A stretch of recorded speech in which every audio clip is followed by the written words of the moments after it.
one family here, the TRBC family. I don't know how many of you here this morning have ever struggled or maybe still struggle with waiting. Anybody struggle with that, having to wait? Yeah, most of us would.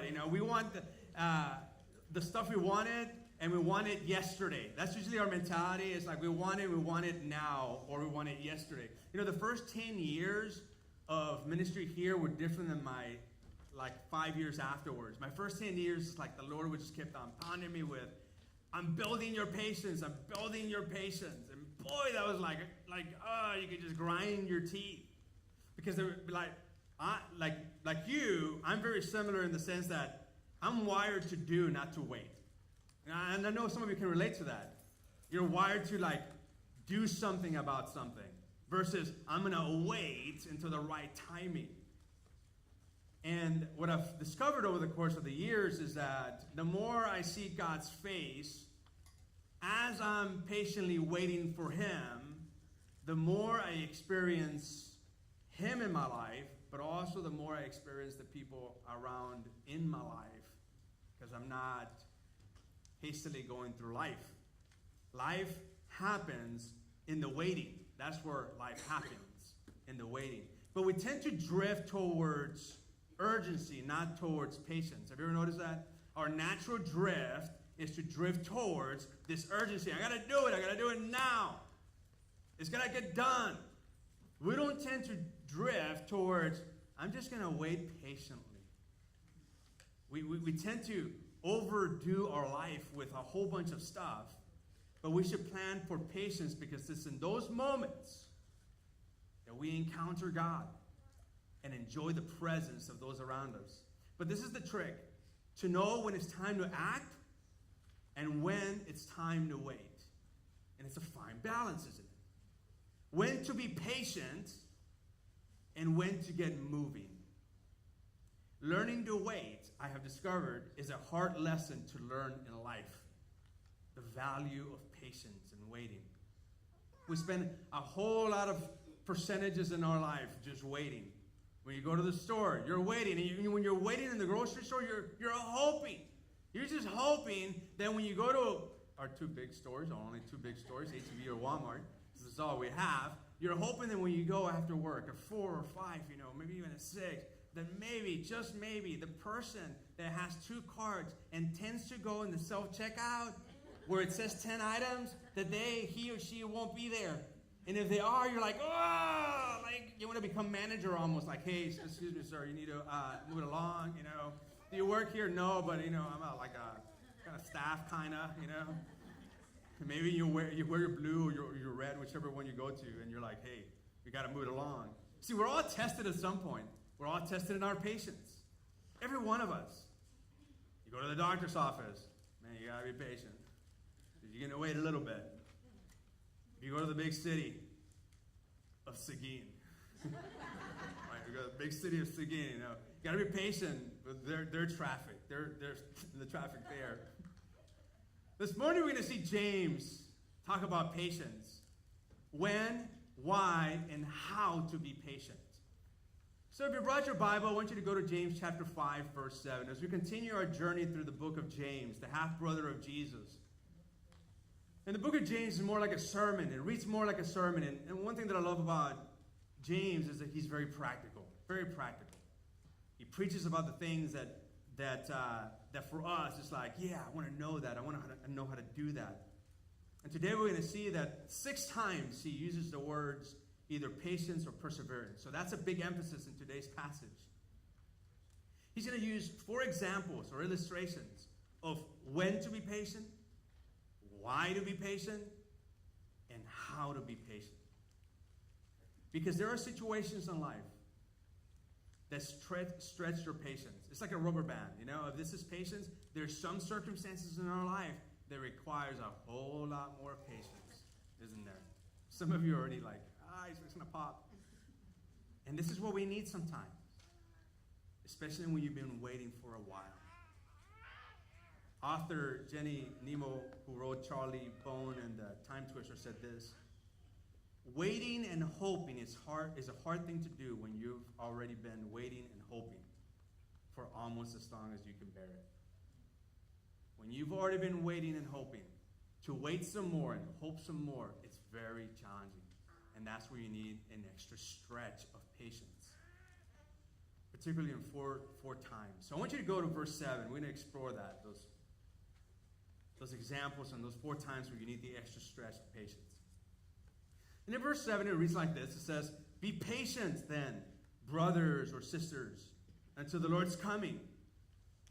See how the farmer waits for the land to yield its valuable crops, and how patient he or she is for the autumn and spring rains." Verse 8, "You too be patient and stand firm." It's interesting. You have to stand firm in your patience, because the Lord's coming is near. So the first example that James uses is an example of farming, a farmer.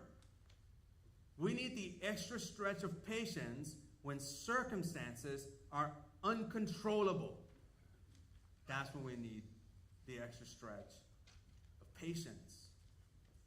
See, farming requires a lot of patience. There's no overnight crops.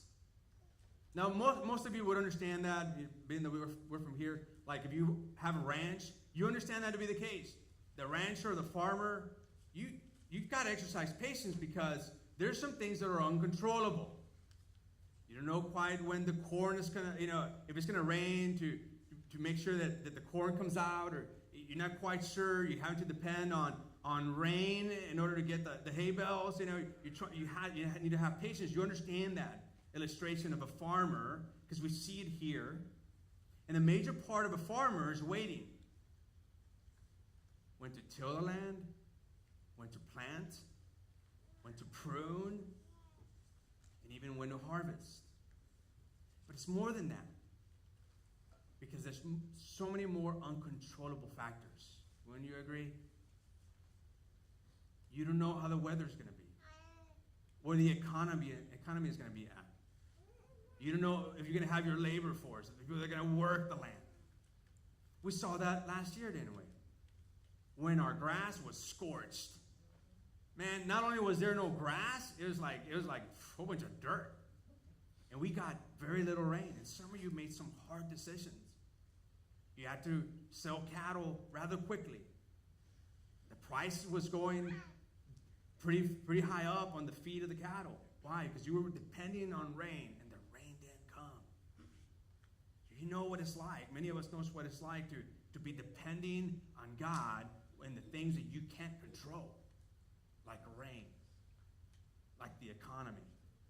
Even when we know something is uncomfortable, though, we still try and control things.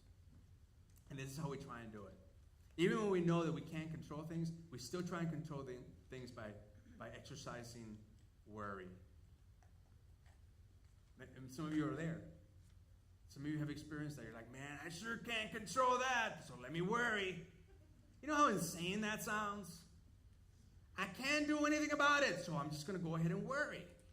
We almost champion it like if it's a virtue to worry. Let me tell you 2 things about worry. The first one is this. To worry about something you can change is dumb. Because if you can change it. Right? But to worry about something you can't change, that's useless. Because you can't change it. So the worry doesn't make any sense. And this is where we find the value of being patient. Be patient because God is in control. God's in control. And we see that in this passage. We see how James says, you got to wait patiently because God's in control. The timing of which God comes back is God's timing. That's the ultimate proof that God is in control. It's because he determines when he's coming back. And although the situation may be out of control, nothing is beyond God's control. So be patient. And let me tell you a little fact about history. All of history is his story. It's his interaction with us that leads to the birth, death, and resurrection of Jesus, and ultimately finds his ultimate fulfillment in the return of Christ as he establishes his new kingdom here on earth. And everything is on God's schedule. Everything. God has a plan and a purpose. And one day Jesus will return. But let me tell you this. God has a plan and a purpose for the things that you're having to wait for too. Because you may be like, man, that's a lot of waiting. I've been waiting for a long time for my husband to fill in the blank. For my wife to fill in the blank. Or for my children to return. Or for my...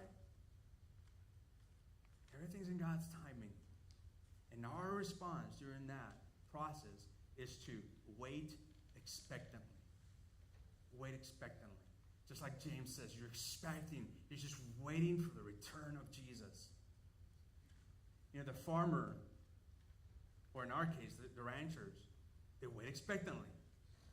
They might even go outside, like, see some clouds, oh my God, it's going to burn through more grass.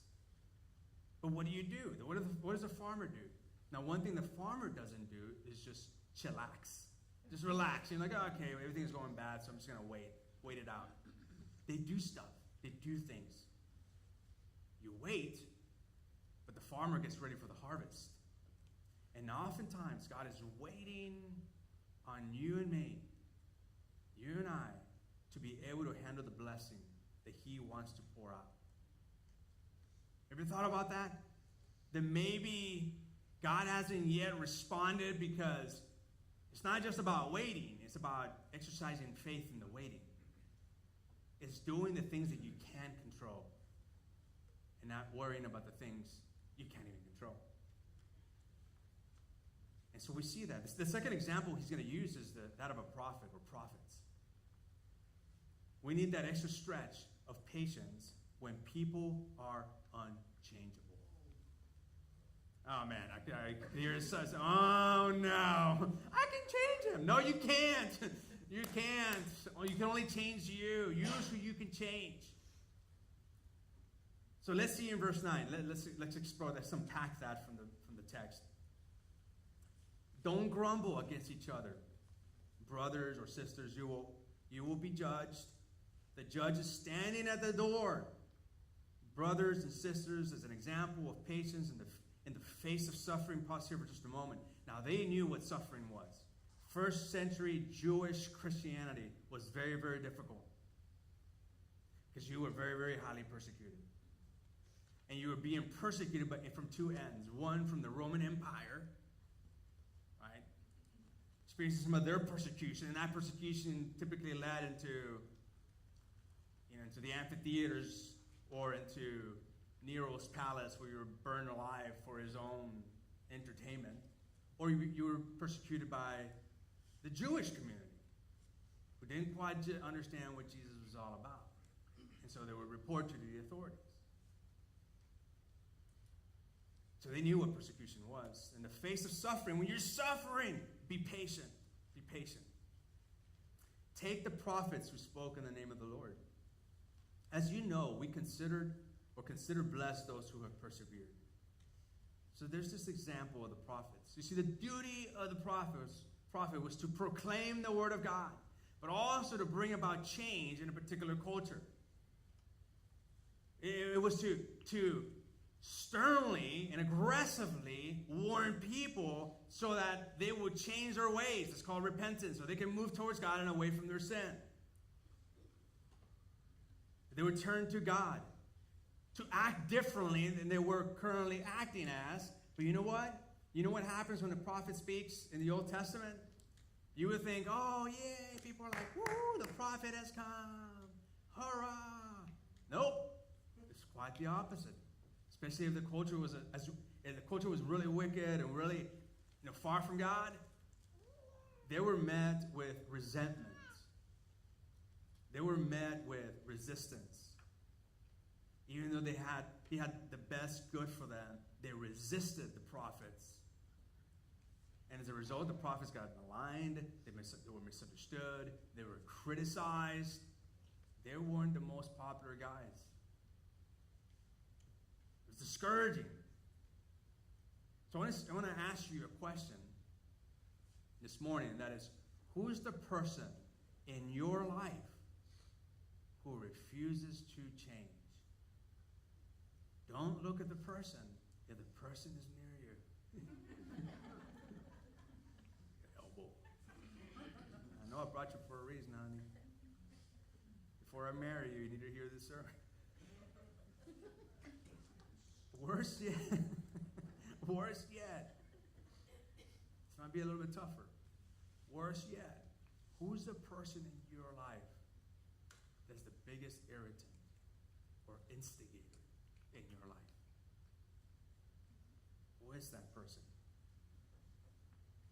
Let me tell you the truth about that person. You're not going to like this, but here it comes. They may never change. You're like, oh, no. They may never change. But what can you do about it? What can you do about it?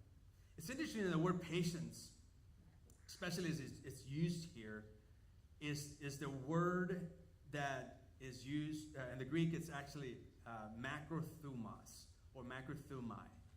It's where we get the word for thermometer, which measures temperature, right? If you get too hot, right now, too hot, it tells you. Like right now, one of my daughters is at home. She had a fever. She had a fever yesterday. She had a fever the day before, then yesterday too, and she doesn't have COVID. We think she's got the flu, so it's like, sorry, honey, closed door. We'll see you later. Not just kidding. And so, but the temperature, I did it yesterday, and did it in her head, and it showed that she had a light temperature.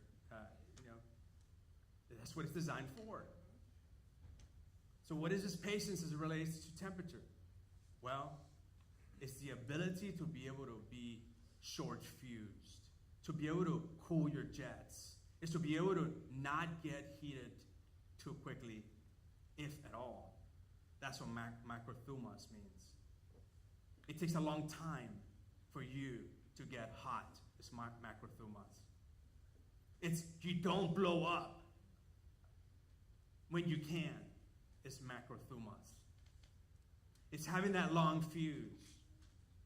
You don't get too heated with people. It's makrothumos. Especially with the people you can't change. If you're going to be successful in life, in relationships, you must learn makrothumos, patience. You want to be a successful parent. Many of you want to be successful parents. You will need makrothumos. You're going to need patience. And the younger they are, the more patience you need. Right? Because they're all over the place. And they get the terrible twos, horrible threes, unbearable tweens. I don't know what I mean. It's like all of a sudden, it's like in each one of those phases, you need makrothumos drinks. That too. And you be patient. You can't get overheated. Ironically enough, the same word is used in 1 Corinthians chapter 13, verse 4. When we see the first characteristic or the first character of love, and that is patience. It's the same word. Long suffering or long fuse. Imagine yourself to be a dynamite. Right? What a picture. And then you have this fuse, like having this long fuse where you don't blow up. Especially with people you can't control. Be patient because God rewards patience. God rewards patience. That's an incentive for us to be makrothumos. Because God rewards it. It pays to be patient. It's interesting here in this verse, in this passage, how it says, blessed, that they were blessed, the prophets were blessed. And there are all kinds of rewards here on earth, like it builds character. I know some of you don't want to hear that, like, I'll do less with character if it means I can explode on people. But it builds character to have patience. When you have patience, it avoids critical mistakes. You get honored by others when you have patience, makrothumos, when you can reach your goals when you have patience. And let me tell you something.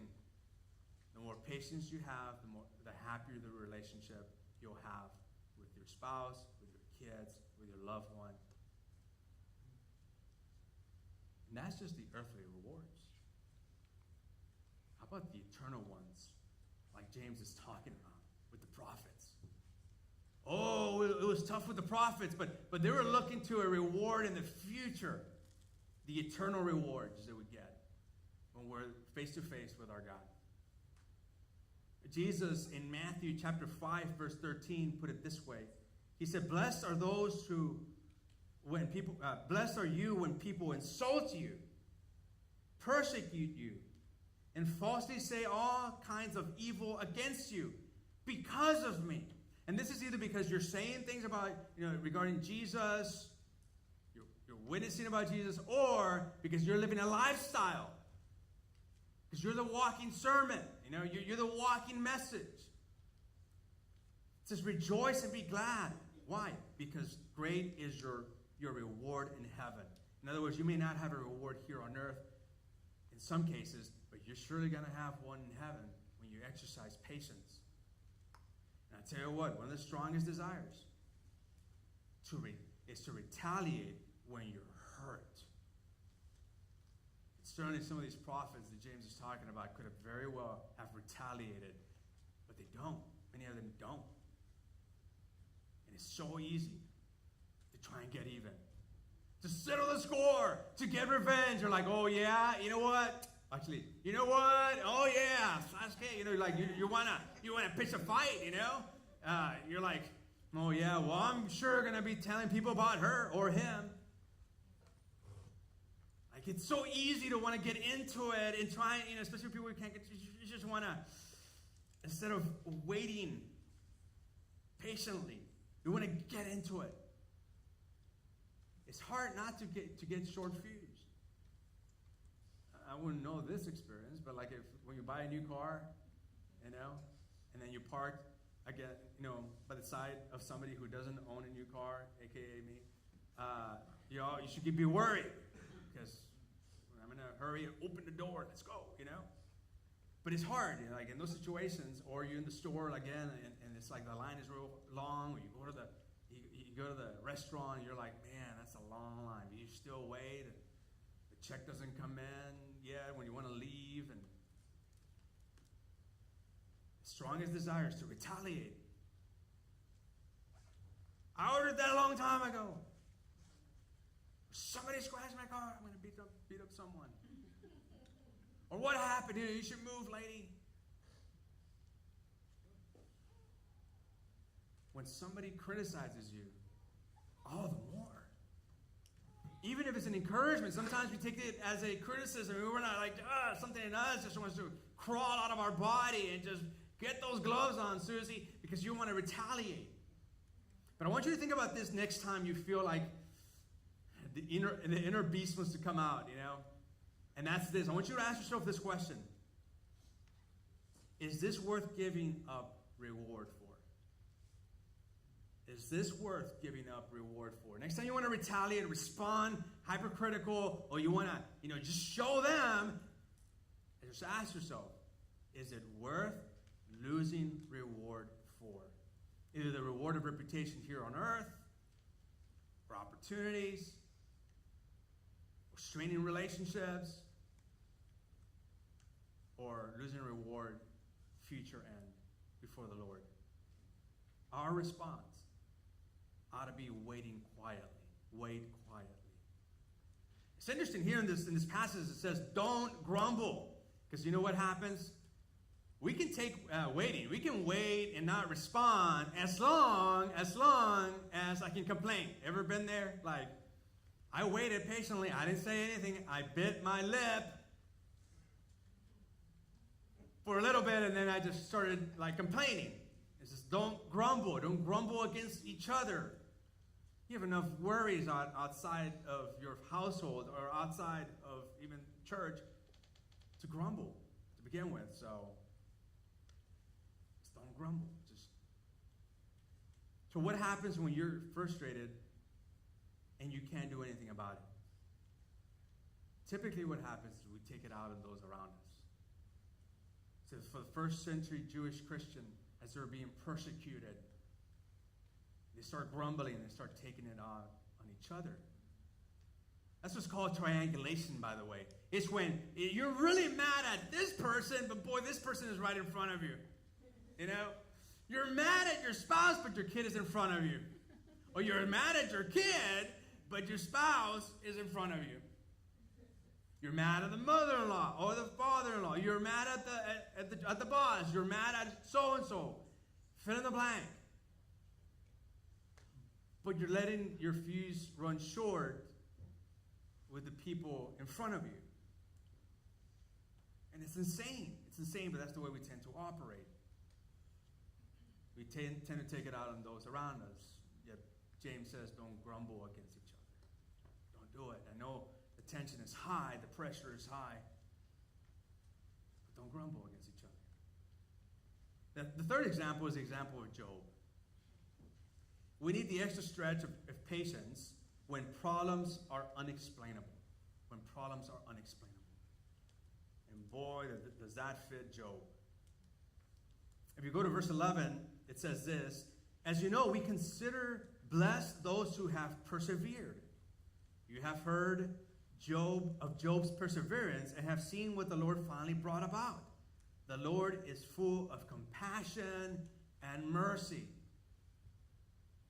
I don't know if you know anything about Job, but Job was the wealthiest man of his time. He was a committed follower of God. He was a believer. And in 2 short days, he lost everything. Everything. His family, his friends, his finances, and even his health. His employees were murdered. His kids were part of a freak accident. Really moved by Satan. Strong wind comes in. House collapses. All of them dead. He's bankrupt. He has a painful, incurable disease. Would you say that was a rough day? Rough 2 days? And we have problems. Oh, but you must be thinking, oh, but he probably had a really supportive wife. It was like, honey, it's going to be all right. Remember, God provided last time. Don't you worry about this because our God is so good. Can we sing, Lord, I lift your name on high? You know? Well, actually, she said this, why not curse God and die? Man, that's your support system right there. Very different, right? Like, yet he didn't know what was going on. The worst part is that he had no clue what was going on in his life. He had no idea what was going on behind the scenes. And I wonder if at some point he's like, why me? At some point he got to the point where it's like, just take my life. Why was I even born? Some of you have certainly been in that journey where it gets so stressful, you're like, why even be born? Why even be alive? For 37 chapters, God says nothing to Job.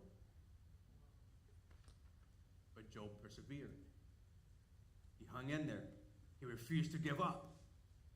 And when God finally answered, he realized that God didn't owe him any explanation. So from what we understand from Job, he went to his death without really knowing what was the cosmic war or battle that was going on, or conversation rather that was going on between God and Satan. But he persevered. Life is not always going to be fair, Bertha.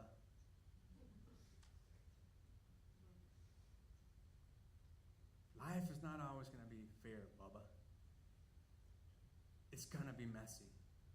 And the moment we start thinking that, no, life should be fair, is the moment that we get so destroyed within because we have a false sense of understanding of how God operates and that his promise is to be with us amidst our pain and suffering.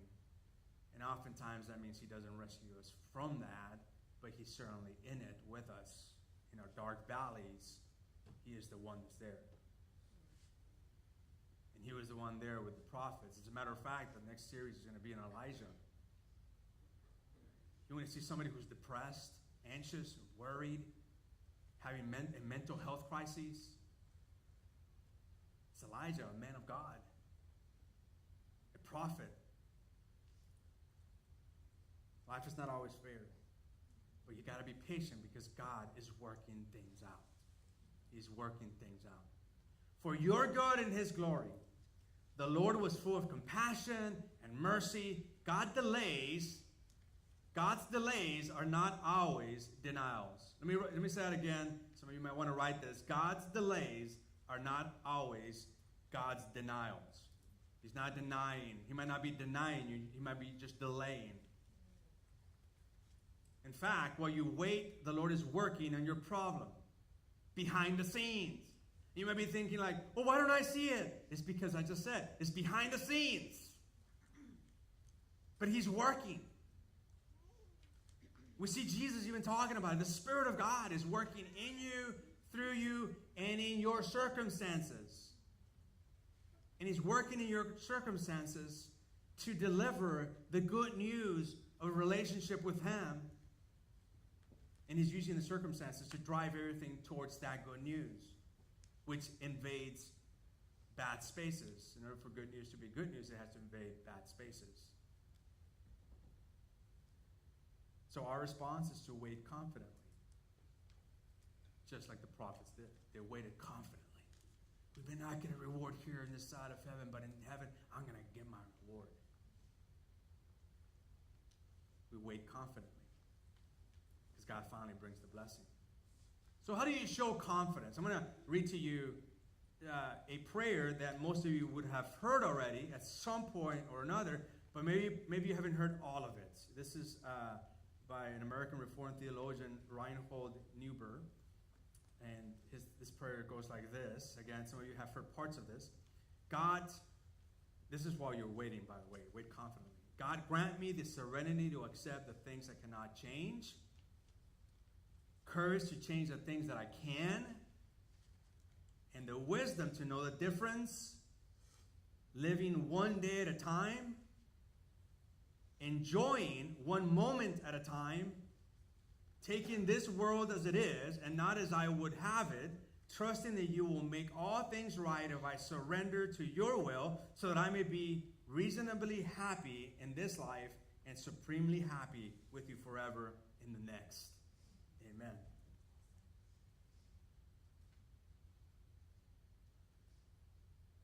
And that's how we wait. That's how we wait, confidently. I can't control it. That's God. But I can control this. I can do this. The fourth example or illustration that James uses is a quote from Jesus. We need extra stretch of patience when decisions seem urgent. When they seem urgent. Which, for many years for me, every decision seemed urgent. We gotta do it now. Now is the time. I gotta do it now. It's like not everything is like, you gotta space it out. Not everything is the now, the urgent now. In verse 12, we see James saying this, above all, my brothers, do not swear, nor by heaven, nor by earth, no be making promises, no pinky promises, nothing like that, or by anything else, let your yes be yes and your no, no, or you will be condemned. Jesus, at the end of this, yes be yes, no be no. It says everything beyond this is of the devil. And the basic idea is don't be too quick to make decisions. Don't be too quick on the urgent now to make really high critical decisions.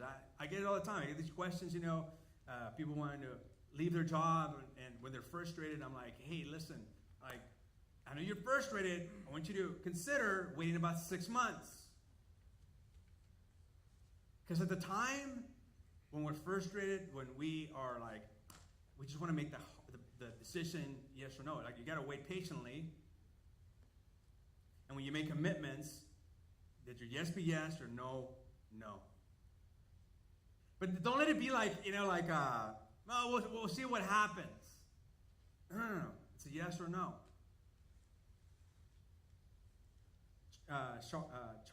Charlotte Bronte wrote this. She said, it is far better to endure patiently, which nobody feels but yourself, than to commit a hasty action whose evil consequences will extend to all connected with you. It's better to wait patiently, it only affects you, than to make decisions way too quickly or be indecisive which then affects everybody else around you. You know, God is not a God of indecisiveness. Many times in Scripture, we hear God saying, make a decision. We see it in Revelation. Don't be lukewarm. You're either for or against. You're not in between. There's not this middle road. You're for or against. It repeats that in the Old Testament. With Joshua, it's like, let your household be either for or against. No in-betweens. We have to be patient because God is all-knowing. He's the one that's all-knowing. Let your yes be yes and your no be no. Only God knows your tomorrow today. Only God knows your tomorrow today. So you make decisions in light of that. That He is the author of your story. It's insane, folks, for us not to go to the author of our story to see what chapter we're in, so we can see how do we interact with the people around us, the circumstances around us. If He's the author of your story, then you include Him in your story. How do you do that? Our response, wait prayerfully. It's your praying. You're talking to God. God, will you answer my prayer? You may be one prayer away from Him answering you. Remember the prophet Daniel, how he was praying, and it would take 21 days of prayer before the angel Michael showed up with a vision from God. And in the process, the angel was fighting all these principalities and stuff. And what if Daniel would have stopped praying on day 20? He would have missed out on God's answer. Just wait prayerfully. It's not a novel idea. It's like, God, if you're indeed the author of my story, you're writing this thing out, and yes, I'm moving along in this story, we need to be talking to Him. My God, what do you want me to do? It's interesting that when we get into a bind, either relationally or circumstantially, we tend to go to complain first to everybody around us instead of praying first. And then, not just praying first, continuing that prayer over and over and over and over and over and over again, even when you're in a situation where it's just really hard. And some of you are in that similar type of situation. You may find yourself in a situation where you're like, but it's just hard. You have to wait patiently and be prayerful and expect God's reward, the greater